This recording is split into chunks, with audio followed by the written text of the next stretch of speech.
Welcome to Ole Walls House. It's me. It's your man. It's your main man. It's Ole Walls, and I'm back for episode 116 coming your way. Before we get there, if you guys could, we're going to do that housekeeping. If you could please comment, subscribe, rate, review, share, let people know about Ole Walls House. Just let them know what's out there. So yeah, it's the place to be, and I'd love for you to be there. I want to say thank you to everybody. I appreciate everybody watching, listening. Don't forget to follow the Twitter page, the X page. X, I'm gonna give it to you. Ole Walls House on X. Have all the picks for the NCAA tournament. I'll post the show on there and all sorts of different stuff. So check that out. Fun show coming. Recaps of the past weekend of basketball. We got our picks coming up. Bucky and Jeff are going to join us again from an interesting location to weigh in on the picks for this week as well. So good stuff coming. Also, if you're looking for 20% off Liquid IV, I got a promo code for you. Promo code OWH gets you 20% off Liquid IV. I like Liquid IV. I use it almost every day. I like the convenience of the little pack. You dump it in 16 ounces of water. You're getting double the hydration of water alone. 3 times the hydration of 3 times the number of electrolytes as your leading sports drink. It's vegan. It's non-GMO. It's non-dairy. So, you're all good on those fronts. And Liquid IV believes in equitable access to water worldwide, and they have given away close to 40 million servings of water. So good on that front, too. So if you're looking for 20% off, liquidiv.com or the link in the show notes below, and that's going to get you 20% off. Promo code OWH. O for Ole, W for Walls, H for House. All right, let's get to the show. And one of the NCAA tournament in the books. My bracket is shot. I'm doing terribly, but man, the NCAA tournament is so much fun. I want to because I'm going to bitch about a couple of things here in a second. But Thursday and Friday of the NCAA tournament are some of, if not the best days in sports. There's very few things that are better than that.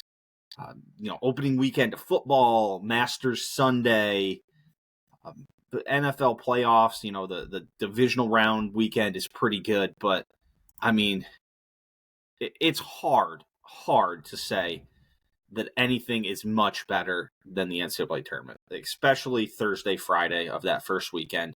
You got games from, 11:15 in the morning here in the Central to, 11:15 at night. It's fantastic. The pacing is great. They're starting games every 30, 40 minutes in that, that first block, and then they start it all over in the second block after kind of like the dinner break. It's just great. It's absolutely great. I love it so much. I take off from work. I sit down. I have some beers, hang out with some friends, and, went over to a buddy's house and watched games. He had 4 TVs going, which actually 4 TVs is awesome. Don't get me wrong, 4 TVs is better than any other setup. There's no doubt about it. If you can have 4 TVs and have every game on, that's the way to do it. 2 TVs can get it done, especially, because you always have, basically, you have a game that starts, and then you get basically, when all 4 are going, you have 2 in the second half, one's about to halftime, and then one's in the first half. And then as soon as that, that first one ends, you can just kind of rotate. The other one at halftime goes to the main TV. The other one in the second half goes to the main TV. That one that's coming out at halftime goes to the second TV. And then you have another one in halftime. And you have another one just beginning. Don't get me wrong. 4 is the way to go if you can do it. But if you can only get by with 2 is very, very doable. So first weekend, I mean, just, a couple of the games that, Duquesne and BYU was a really, really fun game. Northwestern and FAU was an absolute disaster of a first half that turned into a fun game down the stretch. UConn has just been smacking the shit out of people. Probably the biggest upset, I'm trying to think back, I'm just scanning the bracket here. Not a lot of big upsets, really. The 1s and 2s did what they were supposed to do and pretty much killed teams. You had a couple of 12 seeds, a couple of 11 seeds that pulled some upsets, but I mean, the 2s and the 1s got business done. I mean, your 2 big upsets really were Oakland takes down Kentucky. They had that guy, Jack Golke, who only shoots threes. He shot only 8 2-point attempts this entire year. Oakland ended up matched up with NC State, who's so far the Cinderella of this. NC State on that magical run through the ACC tournament. They win 5 games in 5 days. They win 2 more. So, since Tuesday of last week, pretty much 2 weeks ago from when this pod will release, they've won 7 games in whatever amount of days that turns out to be, but they're just on a run. But I mean, other than that, you look around the Sweet 16. UConn, San Diego, 1-5. Illinois, Iowa State, 3-2. North Carolina, Alabama, 1-4. Clemson, Arizona, 2-6. Tennessee, Creighton, 2-3. Gonzaga, Arizona, 5-1. NC State, Marquette, 11-2. Houston, Duke, 1-4. So really, you only have NC State and Clemson kind of, crashing the party. As great as upsets are on Thursday and Friday, you want those upsets to go away in the second round, in my opinion. It's cool. Like, NC State makes a run. Or, in that case, Oakland would have made the run. Like, Oakland's really cool until Oakland plays Marquette in the Sweet 16, and you have standalone games now, and there's not, 4 games on at a time. And then Marquette starts beating the shit out of Oakland, and you don't have anything else to tune to. Like, they're real fun when you can just kind of watch, when they get mixed into a bunch of different games. But it's a lot less fun. I mean, you look at Yale. Yale upsets Auburn, and then San Diego State just destroys them. Thankfully, that got done. Like, thankfully, Yale, that didn't happen in the Sweet 16 when it's Yale and UConn, and then it's UConn just pounding the piss out of them, and then that's what we're stuck watching. So I love the upset on Thursday and Friday. I really do. Thursday and Friday is great for the upset. Second weekend, I want the dogs, and that's what we got. We got the studs. I mean, there was a point, I think, on Saturday, or maybe it was Sunday, there was a stretch where like 8 straight favorites had won. And hey, is it the greatest, story in the world? No, but when it comes down to the actual games, it's going to work out a lot better. Games I'm really looking forward to. North Carolina, Alabama should be a fun game. That's going to go up and down, up and down. I think Arizona, Clemson could turn out to be pretty good. I mean, that's the great thing. They're all pretty good. Can Gonzaga kind of hold it together against Purdue? Can they match up with Edie? Does, DJ Burns and the Wolfpack, can they hold off Marquette, Shaka Smart, making it to the Sweet 16 for the first time since like 2013? So we got a fun thing ahead of us. Now my bitch is coming. The scheduling of the games on Saturday and Sunday of the first round is terrible. Terrible. You have 2 standalone games with like a 30 to 40 minute break in between them because they don't want to run over. Then you get like a third standalone game with another one that comes in, and then the last 5 games get crammed into like 3.5, 4 hours. And they all get backed up because the games go longer than they're supposed to, and then you got to give 30 minutes of warm-up time. I don't understand how that is the process, especially on a Sunday. I'll even kind of wash my hands of this complaint on Saturday because then, people don't have to work on Sunday. They were starting games at 10 o'clock on Sunday night, and they're going to do it on Thursday and Friday this week too. I don't know the schedule on Saturday and Sunday this week, but especially on Sunday, can't we have that last game start by like 8 o'clock, 8:30 Eastern?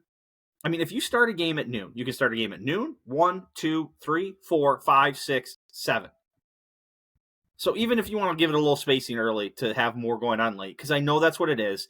They want it when more people watch in the evening. I get it.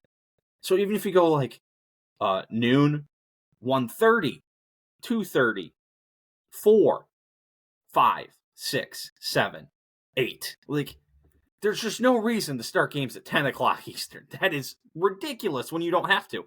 Again, Thursday and Friday, when you got to cram 16 games in a day, you're going to have games start later. And I know there are West Coast locations. I get it. I do. But it's just, it can't be the best way. It can't be. And I just don't get why there's dead time when you've got 8 games to play that day. So, just doesn't make sense to me. But man, I love it. I'm looking forward to this weekend. It should be fun. Quick recap. Sunday, not good for the boys and our picks. A 2-6 Sunday drops us to 25-27 overall. On Saturday, 3-5. So the Saturday Sunday for the boys was a 5-11. Really not great. We're 20-16 after Friday, after an 11-5 Friday. Really, really good performance, and to only pick up 5 wins in the next 16 games. So not great, not great. 7-9, 11-5 to start. We were humming, and then you throw in the 2-2 in the first 4. So we got those picks coming up. We got Bucky and Jeff coming up with us. I'm just trying to think. This is going to double as a passing thoughts because I don't have a ton of passing thoughts.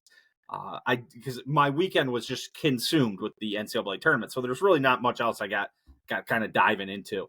I did see this funny thing from SK Wrestling. I think that's Sportskeeda. It was reshared on Wrestling Gram on Instagram. Total entrance time at WrestleMania. Total WrestleMania entrance time. Triple H has had 1 hour and 13 minutes of total entrance time, topped by the one, the only, the Phenom, The Undertaker, who's had 1 hour and 43 minutes.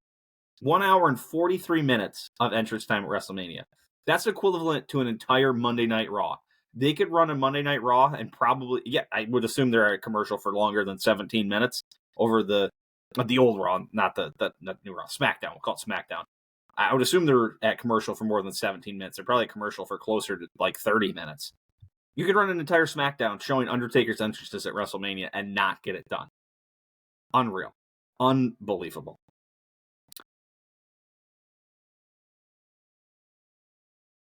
What else did I have? What else did I have here? Ooh, I don't know if I mentioned this. I got Wadel's Hamburger over in Jefferson, Wisconsin. I believe it's made some sort of Food Network show. It's this little hut where they've got a flat iron grill that they just grill up all sorts of burgers. Their burgers come cheeseburger, hamburger. They have like a specialty burger all the time too, but their hamburgers and cheeseburgers are fantastic. It's just cheese, burger, fried onions, or raw onions on a bun. Have it. Delicious. It's perfect. It's perfect. You can't mess, like a good burger like that is just great. A good burger is just so great. Oh, I saw this. This was in response to, I saved it. So this was coming off of the players. And if I talked about this before, I'm sorry. I'm going to read this tweet from Country Club Snob. It's at Eldrix_hose. On second thought, maybe the shotgun start is superior. Think about how many times we've watched the eventual winner post a score, check his score in the tent, watch the feed on TV, call his wife, restretch, show his parents, then get notified on the range he won. Waste of time. Listening to Nance and company yuck it up for 45 to 60 minutes with fluffy bullshit no one gives a shit about is how we've been consistent. A 5 to 7 player crescendo on 4 different holes. I'll take it. There are bad takes. And then there's shitty takes. And then there's 3 miles more of shit. And then there's this take. I could not disagree more. And hey, there's obviously people who like it. Maybe. I don't know. I think half these Liv bots just say shit because they're on Team Liv. And I dislike Liv. I think the tournaments are not particularly fun to watch. I cannot stand the shotgun. Like, I just think about it in relation to the players. That Scotty Scheffler could have finished on, like, the 4th hole at TPC Sawgrass. Like, he wouldn't come down the stretch and have 16, the par 5, then play 17. Like, the thought that Scotty Scheffler could have played 17 as, like, his 13th hole of the day, then played 18 and then gone off 1. Like, really? Could you imagine the Masters? Like, someone comes from behind and they finish on the 6th hole? That par 3? The one of the par 3s? Or someone finishes on 17 at Augusta, just the kind of, a par 4 that kind of everyone forgets about? Like, really? Like, that's a take? I don't get it, man. I just don't get it. I don't get it at all. Oh, man. I think that's all I have. I also put in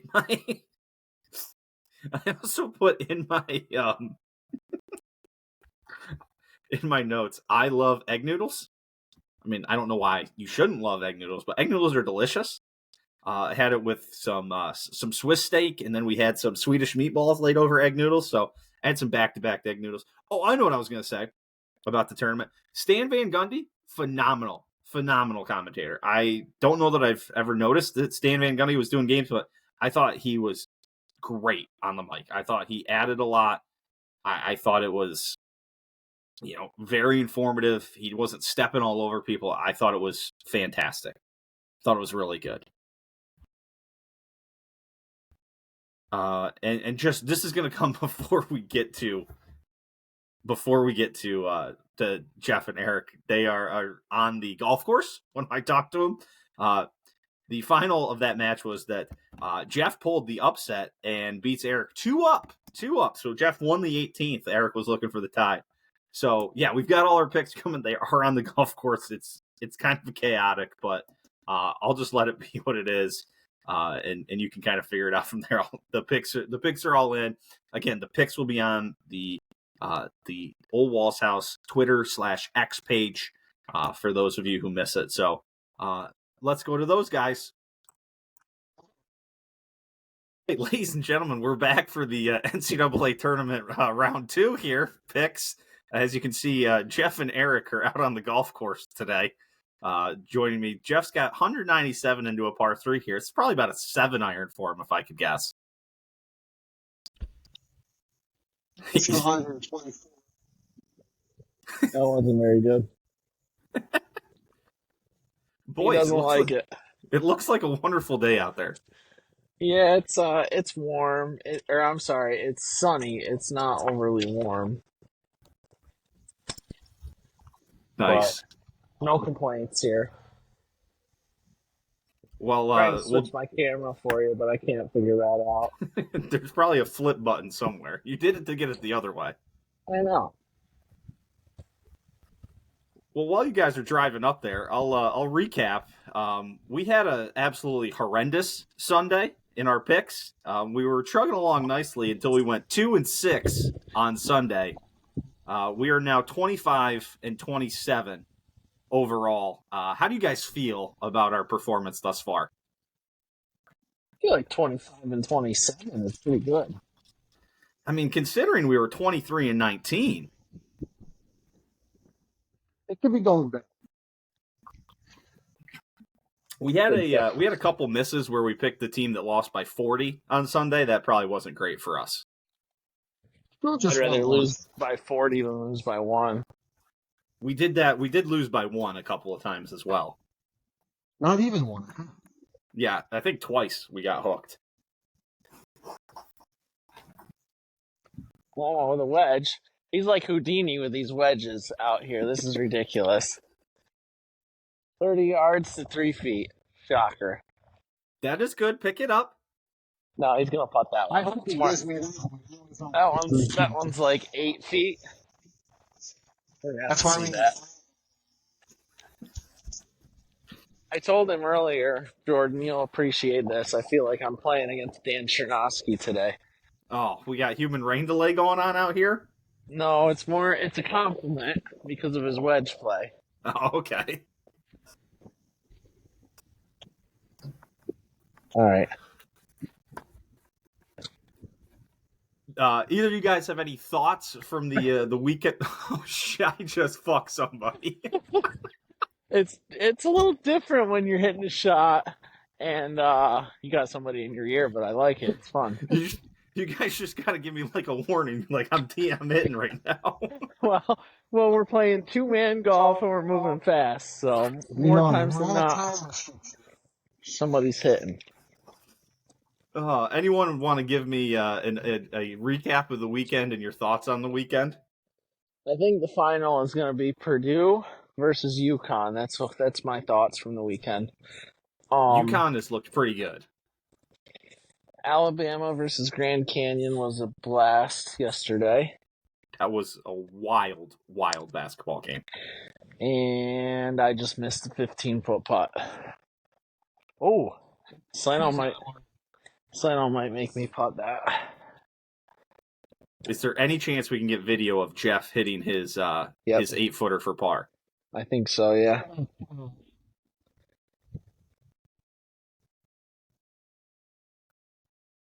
So you can see the whole view. Oh, perfect. Missed it. No. Yes, for the Jeffy. The first ever putt made on Ole Walls House. All right. Slano wins the hole.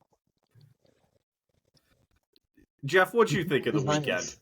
You're befuddled by what's going on. I think that everybody involved in CBS and the NCAA should probably be replaced in their day-to-day jobs.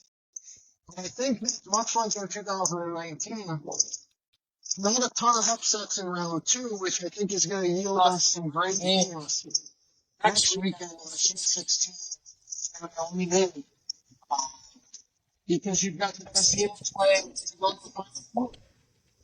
I agree.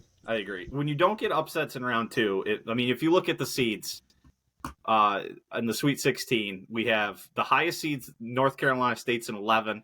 Then we got a 6, a 5, and then it's 1s and 2s and 3s. So it's perfect. Yeah, everybody has to catch that he fell off from NCC. That's all. Going find my tape to tell anyone that he is on the side drilling machine, two different vending machines as a side game. Somebody's going to get that guy an NIL so he can stop stinking these things with Oreos and I had not seen that. big Texas cinnamon or whatever else goes in this. We're playing a par 5. I had not seen that. It's about 400.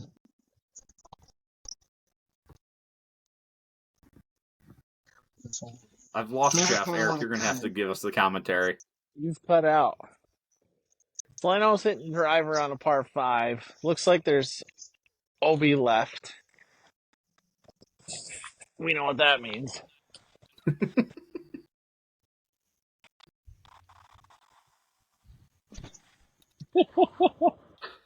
I have no idea where I went. Here, you hold this thing. Was he looking left? I don't know. That might be left. It's definitely left. It may not be on play. I guess I'm not going left. Maybe. We'll see.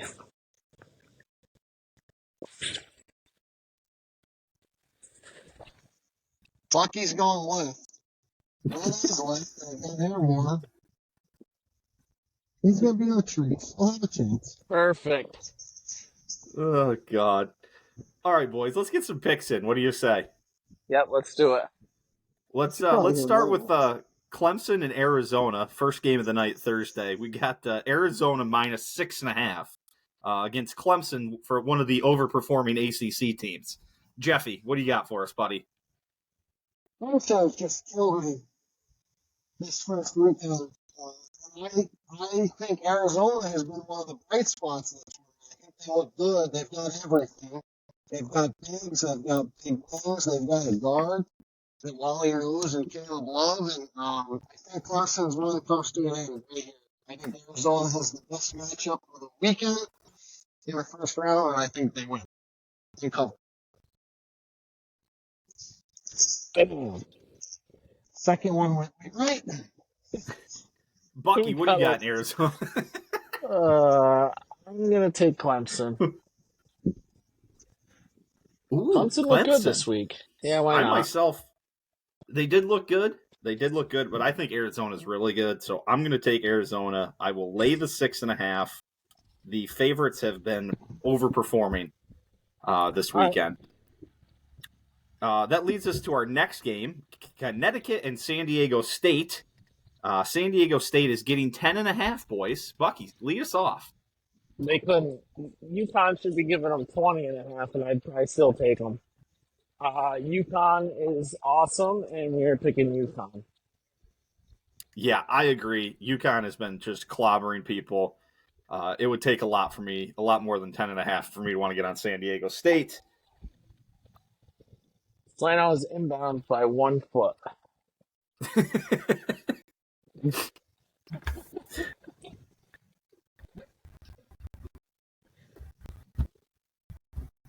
Oh, God. There looks like to be a lot of open space at this place. Am I seeing it correctly? Yeah, it's pretty player friendly. I see why Slano likes this place then. Well, we should talk about how much you had to pay to be a member here. Oh, let's. Hold on 1 second. Oh, that's 3 wood. That was a questionable decision. Oh, it bounced right. He's going to be inbounds by a foot again. $249. For the year? For the year. How? And The Black Friday promotion. I can't hear okay. anything Jeff is saying, so... it's a Black Friday promotion. Interesting. Only Slano would find the best bang for the buck. Yep. Yeah. This is sketchy. Okay, so the next game, boys, on Thursday, as we wait till 9:40 at night on a Thursday night to start a game, UNC and Alabama. UNC is giving 4.5. I'll start off and take my heels. I do think it'll be a good game. It's going to be up and down. Jeff, if you can find a way to speak into a mic of some sort, you got any info for us? Can you hear me? I can hear you. I think the heels. The heels. So that's 2 heels. Yep. I would have taken Alabama, but my vote doesn't count here. It sure doesn't. Bucky hybrid footing, but that's everything. Towards the right. Oh, sit. I was going to say it was a little punch shot hybrid there from Bucky to little hold, punch hybrid to hold there. it through there. I think the over-hander for this game, 173, did I see correctly this morning? That's high. That's a lot of points. Yeah, I'm seeing 173.5. That's high. And that's almost 90 points a team. That's fun. The over. It should be a fun one. Both teams look to go. Actually, I skipped the game. The 9 o'clock. Oh, no, sorry. I didn't skip a game. There's a game that starts at 10:10. 10:09. Iowa State and Illinois. Iowa State is giving 1.5. Jeff, what do you got? It's leaning towards offense. So what TJ Watson has done on State is very, very impressive. But I believe Illinois will be able to score enough. Another team that I think has all the pieces. So we're going to go with Illinois. Okay, so I believe that was Illinois for Jeff. Illinois? Eric, what do you have? I like Illinois too. I think they're pretty good. I think they're well coached, and I just never have been a believer in Iowa State on any level. So, Illinois. Well, that's no fun. I too like Illinois, so we are all in agreement there. Yeah. We Slano just move over. botched the shit out of his wedge, in case you're wondering. Since I've been talking to you guys, Slano has chunked at least 4 wedges by my count. He was playing awesome until the moment he came on this pod, and then he immediately chunked a wedge and hasn't played great since. That's The incredible. Freewood did get to pick high.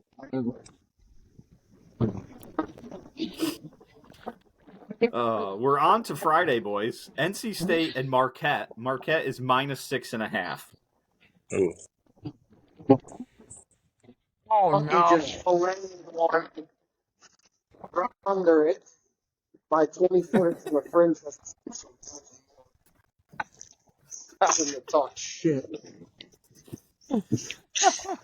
Well, while you're dealing with that disappointment, Buck, what do you think of Marquette and NC State? Give me 1 second here. Big shot. Anything for you? I was going to get down on 4 a.m. I like NC State. That big guy's electric. DJ Tournament needs Burns. him. Yep. Tournament needs him. He's awesome. NC Jeffy, State, for NC sure. State or Marquette? I think Marquette covered in the game. I think it's a good game. NC State just runs on the steam. They're killing this way off. And pretty dynamic.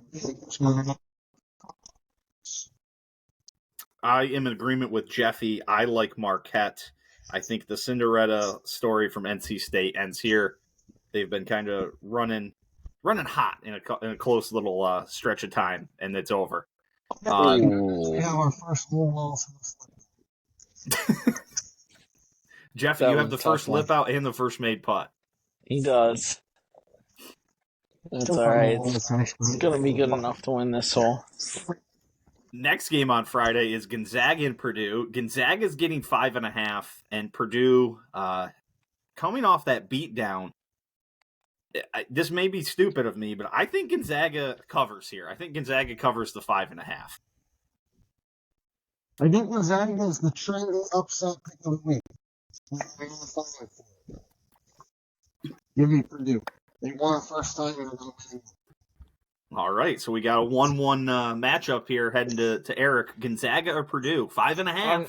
I'm with Slano on this one. I think Purdue's awesome. And Zach Edey's really good, and Purdue's probably going to win by 12 points. He is tall. And skilled. Yep.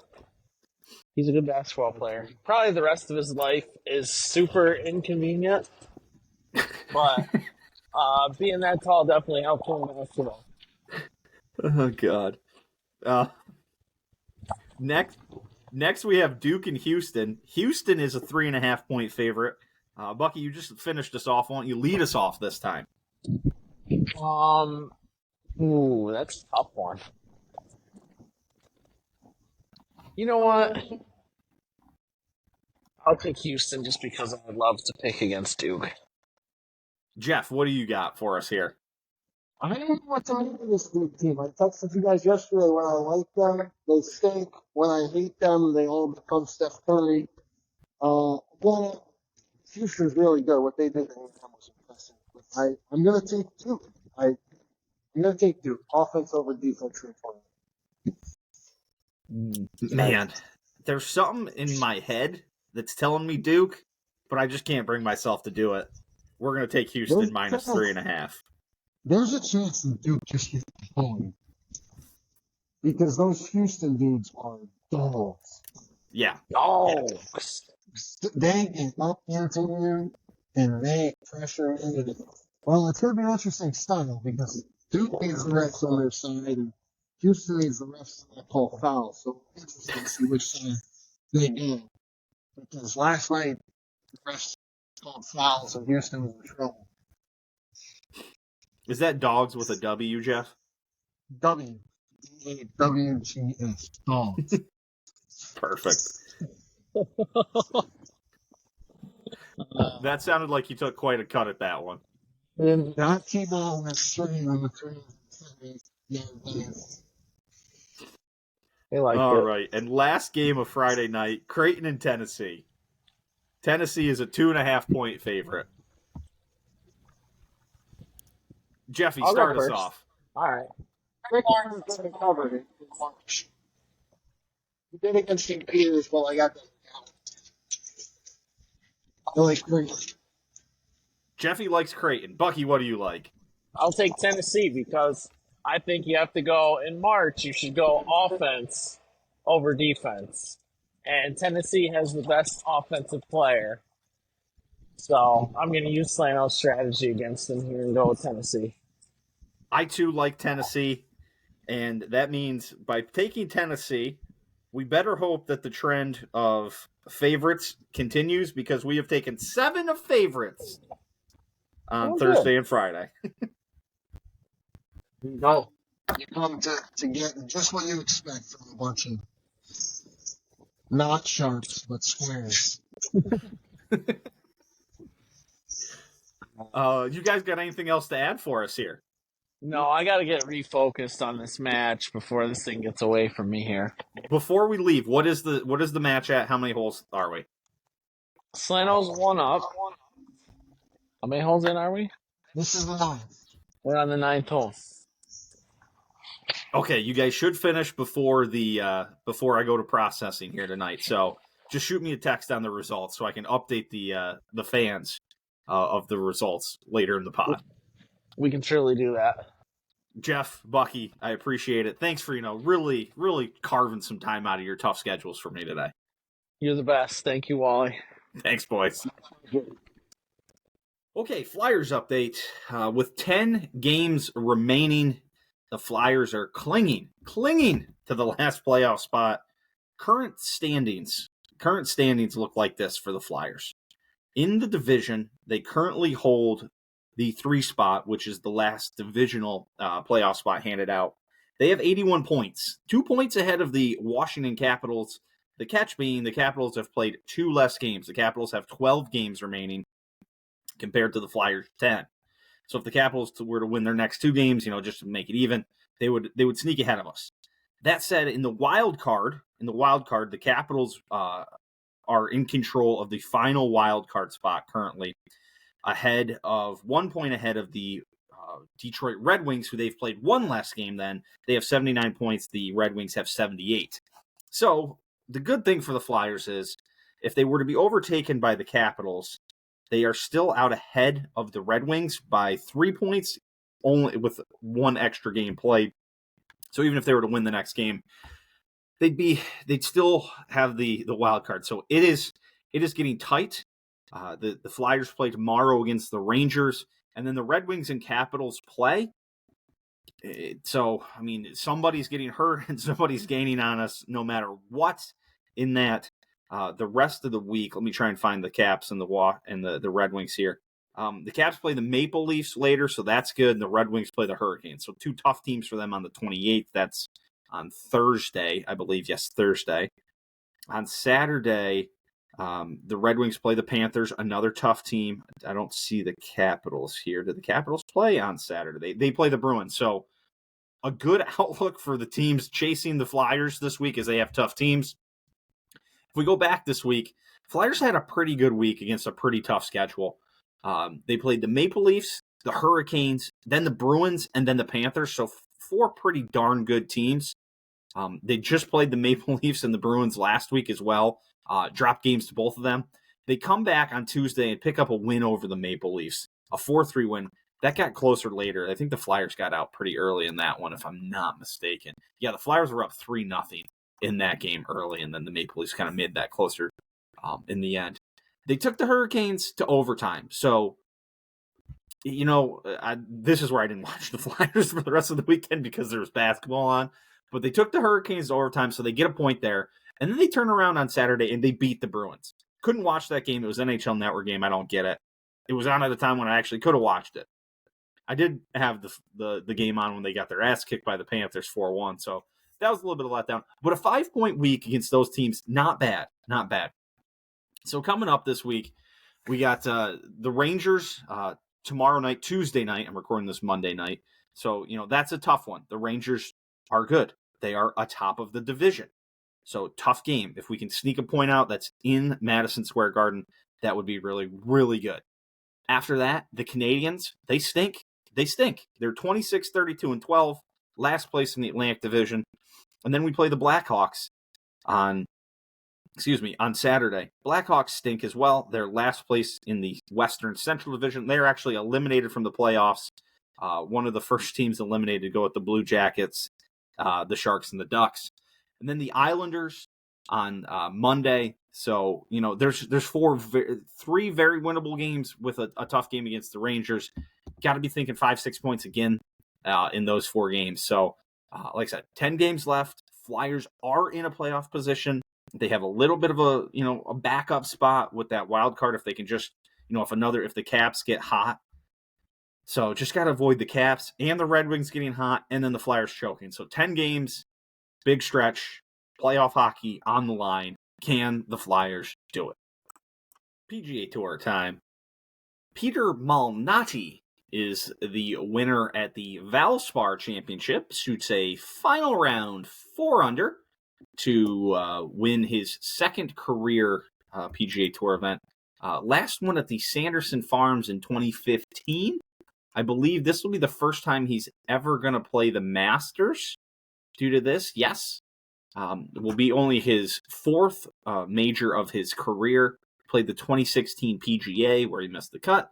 Played the 2021 PGA where he missed the cut, and played the 2021 U.S. Open where he missed the cut. He also had made the cut last week at the Players.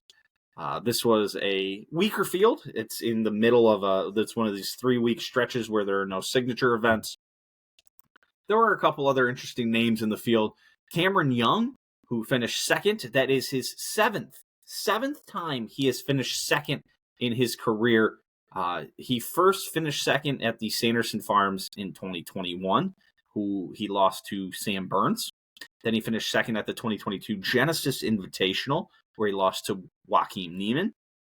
Finished second at the Wells Fargo in 2022, a couple shots behind Keegan Bradley.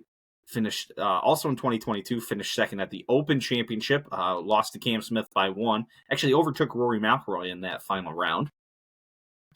Also in 2022, banner year for him there. Second to Tony Finau at the Rocket Mortgage. In 2023, Sam Burns got him again, this time at the WGC Dell Technologies match play. Make the name longer, please. And then now gets his 7th second place finish at the Valspar Championship to one of these things is not like the other, Peter Malnati. So yeah, Sam Burns, Joaquin Niemann, Tony Finau, Max Homa, Cam Smith, and Peter Malnati. So a little different taste there. He shot 4 rounds in the 60s, played a good round. He did have a little whoopsie on the 18th green. I didn't watch a lot of this. I was watching basketball. But did have a little whoopsie after hitting it in the trees and hit a pretty cool shot with a wedge with a tree right behind him onto the green. Had like 50 foot and then 3-putted.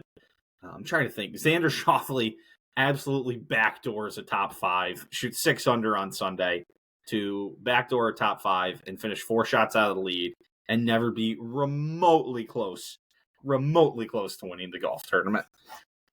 Who else was in the field? Billy Horschel, a good round on Sunday, 4 under. That made him finish 5 under total. Where's Cashmere Keith? Where'd he finish up at? Keith Mitchell. He had the lead at 10 under going into Sunday and had a big number on the board, I believe. Yeah, shot 6 over, and I think he made a birdie on 18 and had made an eagle late in the round to get there. Another person who, I believe, after a birdie on his first hole on Saturday, tied for the lead or was one back, somewhere like that. Justin Thomas had himself a rough day on the greens. He made 23 feet of putts, give or take. The longest putt he made on Saturday was like 2 feet 9 inches, and then never made a putt over that length. And I said to myself, I am very familiar with that type of performance. I know all about putting like that. I have done it a number of times. Yeah, he ended up finishing T64. I believe he got it to 6 or 7 under at one point on Saturday, and then ended up shooting like 77 or 78, something like that. I can tell you, actually, right here, I have this wonderful thing called the PGA Tour app, which is, not the best golf app in the world, but, it's a thing. It's out there. Yeah, he shot on round 3. Like I said, came out, birdied the first, then went bogey, bogey, par, par, par, double, bogey, bogey, bogey, par, bogey, par, bogey, par, par, par, par for a 79, an 8 over 79. And so, yeah, he got it to 5 under at one point. 6 under. I don't know, whatever. He got it way up there and then just literally missed every putt he looked at. So, PGA Tour, Houston Open next week. Not much to write home about there either. And then we have the Valero Texas Open. So the way this schedule works is we're just going to get some pretty weird golf events in between, like the majors, where they do these little runs where it's going to be, so we have, Houston next week, Valero, Texas. Then we have the Masters, obviously awesome. Then after that, we have RBC Heritage, another signature event. Then we have Byron Nelson, not signature event. The Myrtle Beach Classic. I didn't even know Myrtle Beach had a golf tournament, like a big pro one. And then we have the Wells Fargo. Then we have the PGA. Then we have Charles Schwab. Then we have the Canadian Open, which can be decent. Then you get Memorial. Then you get the U.S. Open. Then you get Travelers. Then you have Rocket Mortgage. Then you have the John Deere. Then there's the Scottish Open. And then there's the Open. And then it's the 3-in. And then it's the Wyndham. And then we got FedEx St. Jude in the playoffs. Like, there's big ebbs and big falls. Like, it's good when it's there, and it's pretty when it's not. But Peter Mount Holiday, cool story. Gave a cool interview afterwards. It's kind of choked up about it. So I guess I don't know. There'll be better golf here in a couple weeks. Losing time, everybody. As always, just want to say thank you to everybody. Thank you to Bucky and Jeff for coming on. Taking some time for me. As always, thank you to producer Kevy. He's helped us along here. Big important thing. If you're looking for 20% off Liquid IV, promo code OWH at liquidiv.com or the link in the show notes below. Back next week, we got more college basketball we'll have to talk about. WrestleMania's creeping up on us. There's going to be more golf. Flyers push for the playoffs. So a lot of good stuff coming. So be on the lookout for that. Follow the Twitter account, the X account, to see all the picks and see how we're doing. See the picks on Saturday and Sunday when they'll be past the pod here. So So until next week, peace.